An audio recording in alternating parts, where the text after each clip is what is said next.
It's your Catholic Drive Time with Joe McClane and EmilyiAlcaraz. Program. Now, Bree's been on a bunch of times talking about news and stories either in the Vatican or elsewhere, especially China.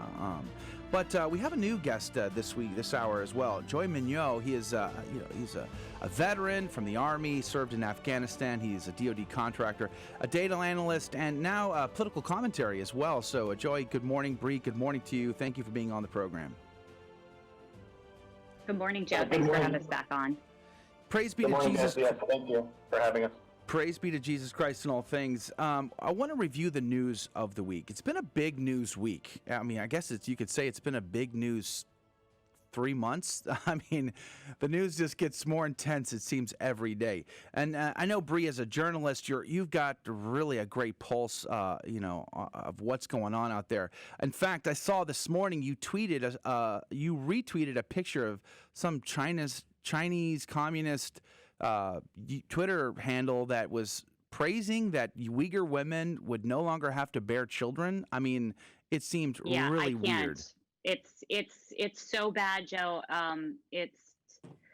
This was the official verified Twitter handle of the U.S., the Chinese embassy in the U.S. And it came out pushing propaganda yesterday, promoting the benefits of the current genocide, eugenics, and sterilization of the Uyghur women.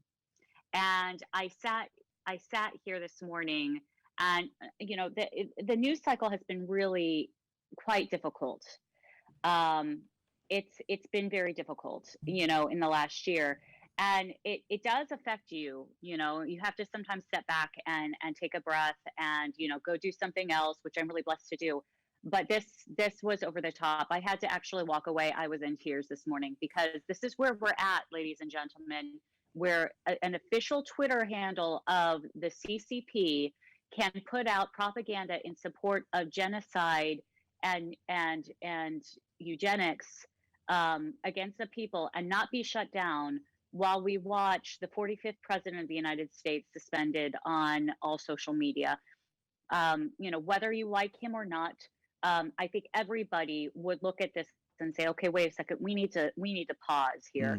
An official account of the Chinese embassy in the United States is now pushing out that this is okay. I just, as a journalist, I sit back and I say, there are times like this that you just wonder, where are we living? Let me read this real quick, then I want to get Joey's comment on this. This tweet says, quote, "Studies show that in the process of eradicating extremism, the minds of Uyghur women in Xinjiang were emancipated and gender equality and reproductive health were promoted, making them no longer baby-making machines. They are more confident and independent," unquote. That seems rather insane to me. Joey Meugniot, what say you? I think it's interesting that and to touch on what Bree said, we've seen these types of things from regimes all over the world. They say these horrible, awful things, and Twitter, Facebook, they're okay with it. They're totally okay with it. But they'll censor conservatives and Catholics and anybody that they disagree with. And I think there's two important things here. One is that it's a horrible, awful act, and they're normalizing this. And the other is that the censorship of anyone that disagrees with these type of statements. And I think it's a really, I completely agree with Bree on this, that it's, what's going on? How did we get here? Why are we here? And I think it's a sad state of affairs that already in 2021 that we've kind of arrived here already. It doesn't seem like it's a fresh start, just a continuation of what happened last year. I want to say the Ayatollah Khomeini is still on Twitter. And has they make death threats to the president of the United States, to elected officials, to Americans all over the world. China does the same thing. They push propaganda out about European countries and the coronavirus and everything else. But if you disagree with them or disagree with whatever narrative that the media wants to push, then you don't get a voice anymore. And I think it's only going to get worse before it gets better. Oh, we're talking with Bree Dail and Joey Meugniot. We're talking about the news. We're looking at a little bit of the stories and doing some analysis of them and getting some commentary on that. But I just go back to this uptick in censorship, and it seems really hypocritical in many ways. But I want to say, we don't, as Catholics, we don't want violence. We don't even want to see violence spread. We don't want to promote violence. We're not interested in that. But golly gee whiz, we want to live in a free and fair society. We want to have the ability to have a voice. And I really firmly believe that these measures will be used in the coming years to really take away the voice of any Catholic or Christian or otherwise who wants to send a different message that they don't approve of into the world. Bree, Joey, what do you think in that regard? Do you think these coming years it's going to get worse? Do you think there really is a risk of losing access to the public in this regard, or what say you? Either one. Joey, I'm going to go with this first, and then I think you can comment on this. I think there's something really important that I want listeners to hear. First off, we are at a very high level in propaganda and disinformation in the press right now, and I think it's really important before people start talking about violence or take up arms or whatnot, recognize that there are individuals profiting on both sides of the house in inflammatory rhetoric and promoting agendas that I think we all need to step back on and say, okay, the first weapon of the people is the power of the press, and the power of the press should be held accountable to verifiable corroborated reporting that is as dispassionate as possible. Which is the reason why I said, Joe, I had to step back on this report with the Chinese, because it affects me personally. I've been working with individuals who have escaped China. So I look at this and I say, okay, there needs to be more on this, but I need to step back for a moment. I think we need to ask for journalism to be accountable to the truth. Joey? Oh, hold that thought. Don't go. We're going to have to take a break. We'll get Joey Meugniot's response to that on the other side of this break. Don't go anywhere. We're talking with Bree Dail. She's a fan favorite here at Catholic Drive Time, always keeping us up to date with the latest news and information as a journalist. But she's introduced us to a new friend of the show, Joey Meugniot. He's a DoD contractor, veteran of Afghanistan, data analyst, and more. And so we're having a conversation about the stories of the week. We were talking about tech. Joey, did you want to chime in on that? We were going to the break, and you were about to say something, and I had to cut you off. That's my job, by the way. Just welcome back to the show. Oh, that's all good. Thank you. You had asked if we thought it was going to get worse before it gets better, and to be frank, I think it is. I think that we're going to see a lot more of this. I think you're going to see people be censored. I think you're going to see voices get ignored. And I think it's important that we not rely necessarily on maybe traditional forms of media and find. I know you guys were speaking a little bit about other platforms that are available. I think that's important. I think the other thing too is just to realize that you can communicate with the people around you. You can talk to your friends and your neighbors about things. You can get information from other places and have conversations. We're humans after all. We don't need to only receive information. We can, have conversations and talk about big issues and talk about things that are important to people. And I really think that over this next year, I think that's where we're going to start to see some success. It's just having those conversations, talking about big issues, realizing that we don't live in 30-second sound bites anymore. Let's transition a bit here to the big story, the D.C. story, and the chaos that erupted on Capitol Hill this week. You guys are living in Rome, and what is it like to look back towards America from overseas, specifically on this very topic? Bree, let's start with you. I was talking with a few other journalists who are foreign, as well as some leadership here in Rome. And to be honest, it's been a long road this week. Just flabbergasted not only at what seems to be a lack of backbone and a lack of ethics coming from reporters, coming from in the news. Reporting on specific things, the inflammatory remarks of certain individuals, the video bites and the sound bites. One individual told me the CNN reporter out of Ireland getting massive support for calling out individuals as using another term for deplorables. And so we've got that side, and then then seeing the actual actions, or lack of actions, both from the leadership, and then shortly afterwards with the riots that we saw take place, and then within that 24-hour period, seeing our president shut down on social media, to then hear about leadership in the Senate calling for the 25th Amendment to be Mm. enacted against the president, removing him 2 weeks before he is leaving office. To me, I think that this has been incredibly damaging to what our country stands for, which is democracy and a republic. But Joey and I were talking about this when Plato's Republic shows the balance between a republic, a democratic republic, and what could very easily be turned into an oligarchy. And I think that needs to be a conversation to be had by individuals who are studying political aspects within the United States. Have we transitioned into something which could be considered an oligarchy, considering the actions and then the reactions of individuals who are in leadership positions in the United States? It's a conversation that is being had. Joey, what was your reaction when you heard that the U.S. Capitol building had been breached? I was a little stunned, to say the least. I watched a lot of it live on TV. I stayed up late to watch a lot of the coverage as it was happening. And for a country that has spent so much time on defense and being a member of that defense, it's weird to me that it was so easily done. So that was a concern that I had. I was just kind of watching, and I couldn't understand why it was happening in the first place.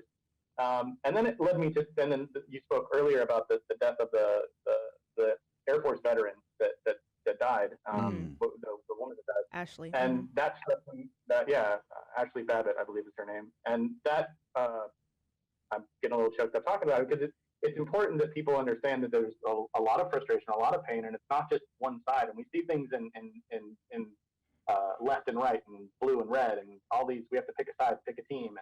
And there's a lot of people that are just upset. And I think that we're concerned about the smoke, but we're not really worried about the fire. There are a lot of people that are unhappy, not only in the United States but around the world. And this is what it leads to. And we just keep ignoring those people that are screaming out and are upset and feel this way. And it's sad that someone had to die over it. It's sad that we've gotten to this point.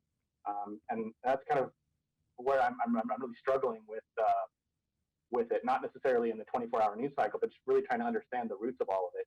There's a lot of people that are unhappy all the way around.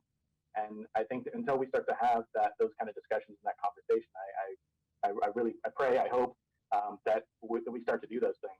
It's incredibly important for not only our republic, but also for for humanity, that we have these conversations and we do it quickly. And to see this scenario, this situation that occurred in D.C.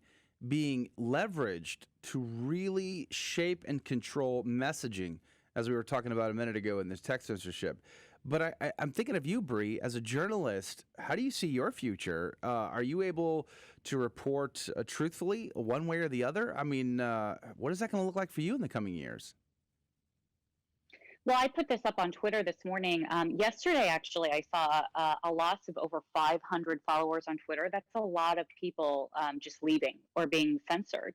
Wow. And so what I am asking individuals who are on Twitter or on social media, don't leave the platforms. Make them force you to leave, but don't leave them, because there is a necessity to not find yourself within more of an area of controlled narrative.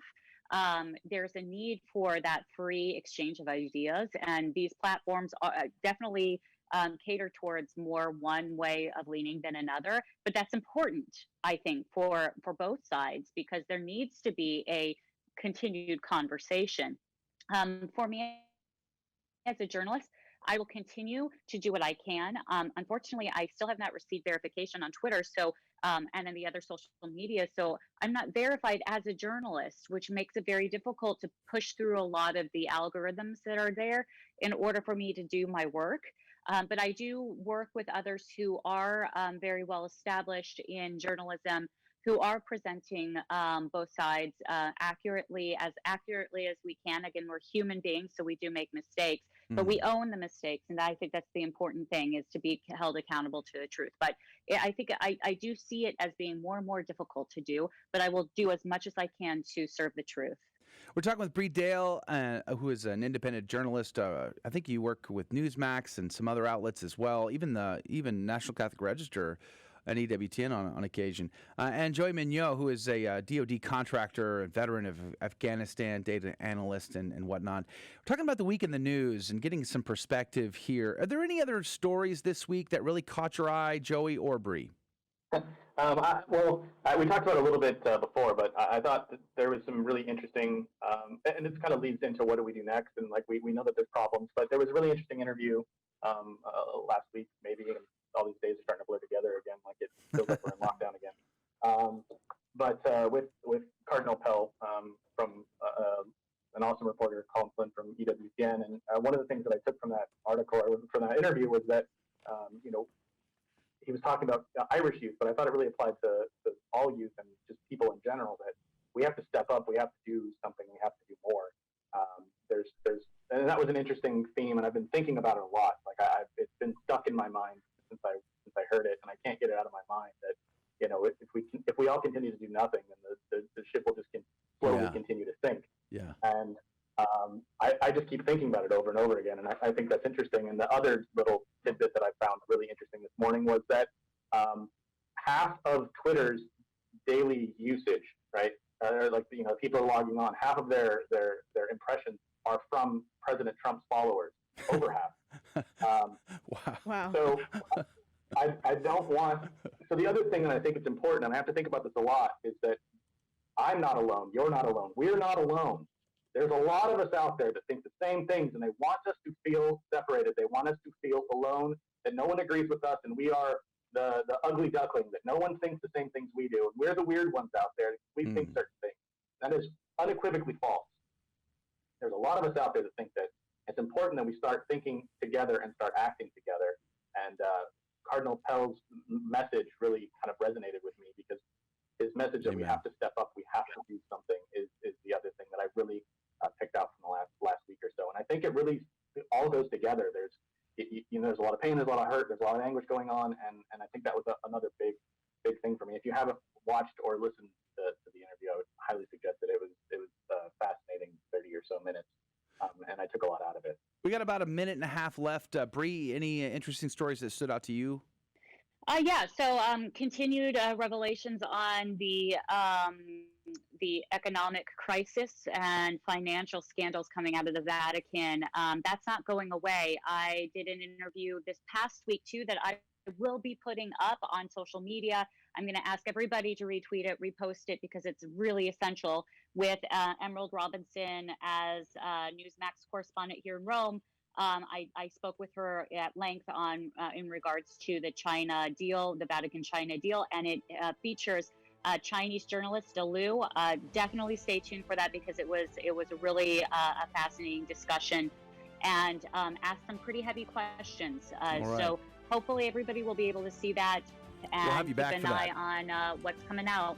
We'll have you back, but got to say goodbye to Bree Dail, journalist, and Joey Meugniot, analyst there in Rome. Thank you for being on. Thank you for your insight today. God love you, and God bless you both. One other story that caught my mind this week was self-destruct mode on Chinese soldiers on the border to India that could be controlled by their commander. That's kind of scary. Thank you for joining us on Your Catholic Drive Time, where it is our pleasure to keep you informed and inspired. Join us Monday through Friday at the same time, right here on your favorite Catholic radio station. Don't forget to connect with us. Just go to facebook.com/Catholic Drive Time. Again, that's facebook.com/Catholic Drive Time. Be sure to share more than just us today. Share Jesus with everyone you meet. Bye now, and God love you.